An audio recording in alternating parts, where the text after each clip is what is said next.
China একটা বাঁধ নির্মাণ করেছে, কৃত্রিম বাঁধ। ওর দেশে একটা কৃত্রিম বাঁধ নির্মাণ করেছে। এই বাঁধটা নির্মাণ করার কারণে পৃথিবীর আহ্নিক গতির মধ্যে একটা পরিবর্তন চলে আসছে। মানুষের হাতের কামাই দেখে। আর এখানে কিন্তু দাজ্জালের হাদিস এটাও বলা হচ্ছে যে পৃথিবীর প্রথম দিনটা, দাজ্জালের প্রথম দিনটা হবে 1 বছরের সমান লম্বা। মনে রাখবেন, কিয়ামতের অন্যতম আলামত কিন্তু সূর্য পশ্চিম দিক থেকে উঠবে।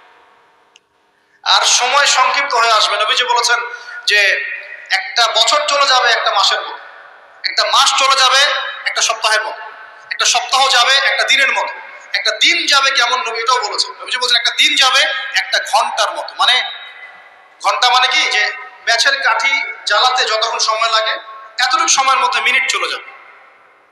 কিভাবে হবে এটা আল্লাহ ভালো জানেন। আবার দাজ্জালের হাদিসেও আছে, দাজ্জাল যখন বিশ্বে শাসন করা শুরু করবে তখন 40 দিন সে বিশ্বকে শাসন করবে। কতদিন? 40 দিন। যার প্রথম দিনটা হবে 1 বছরের সমান লম্বা। প্রথম দিন কত বছর? 1 বছর সমান লম্বা।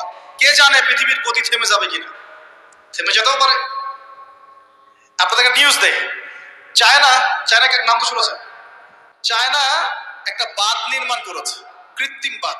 ওর দেশে একটা কৃত্রিম বাঁধ নির্মাণ করেছে। এটা এত শক্তিশালী বাঁধ, ওখানে এত রড সিমেন্ট আর এই ম্যাটেরিয়ালস ইউজ করা হয়েছে, যেটা এই পাকিস্তান, তারপরে ইন্দোনেশিয়া, হ্যাঁ, বাংলাদেশ, এই যে দেশগুলো আছে, এই পুরো দেশটাকে, এই পুরো দেশের একটা বড় অংশকে এই কংক্রিটের নিচে ঢেকে ফেলা সম্ভব। এত বেশি কংক্রিট ইউজ করা হচ্ছে। চায়না ইউজ করেছে, ওরা ইউজ করেছে। এবং বিশাল একটা পানির ফ্লো তারা সৃষ্টি করেছে, কৃত্রিম। এটা কিন্তু ম্যানমেড।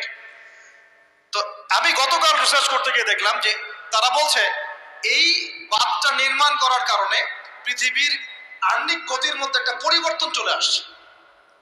মানুষের হাতের কামাই দেখে। আর এখানে কিন্তু দাজ্জালের হাদিস এটাও বলা হচ্ছে যে পৃথিবীর প্রথম দিনটা, দাজ্জালের প্রথম দিনটা হবে 1 বছরের সমান লম্বা। কে জানে পৃথিবীর আহ্নিক গতিটার মধ্যে কোনো পরিবর্তন হবে, ঘূর্ণনে কোনো পরিবর্তন দেখা দিবে, হয়তোবা, আল্লাহ ভালো জানে। তো আমি বিশ্বাস করি এটা হবে, কিন্তু আমি বলি না কারণে যে মানুষ বলবে যে আপনি এত স্পেসিফিকলি কেমন করে বলতে পারেন। আমার বিশ্বাস যেরকম কিছু একটা হবে, মহাবিশ্বে এমন কিছু একটা হবে যাতে এই পৃথিবীর গতির মধ্যে একটা পরিবর্তন আসবে। তাহলে দাজ্জালের একদিন কেমন করে 1 বছরের সমান হতে পারে? সাহাবীরা প্রশ্ন করলেন, ইয়া রাসূলুল্লাহ, আমরা তখন নামাজ কেমন করে পড়বো? নবীজি বললেন, অনুমান করে পড়ে নিবে। তোমরা এস্টিমেট করে অনুমান করে পড়ে নিবে যে কতটুকু সময় পর পর ওয়াক্ত হচ্ছে। তার মানে সাহাবীরা নামাজে তখনও সচেতন ছিলেন। তারপর দেখেন, ইয়াতাকারাবু জামান, নবীজি এটাও বলছেন দাজ্জালের দ্বিতীয় দিনটা হবে এক মাসের সমান, আর তৃতীয় দিনটা হবে 1 সপ্তাহের সমান। বাকি দিনগুলো হবে তোমাদের দিনের মতোই। এটা হবে, বিশ্ববাসী দেখবে এগুলা। বিশ্বের সামনে ভয়ঙ্কর কিছু ঘটনা ঘটা এখনো বাকি আছে। বিশ্বটা এমন থাকবে না, এখন যা দেখছেন সব এমন থাকবে না।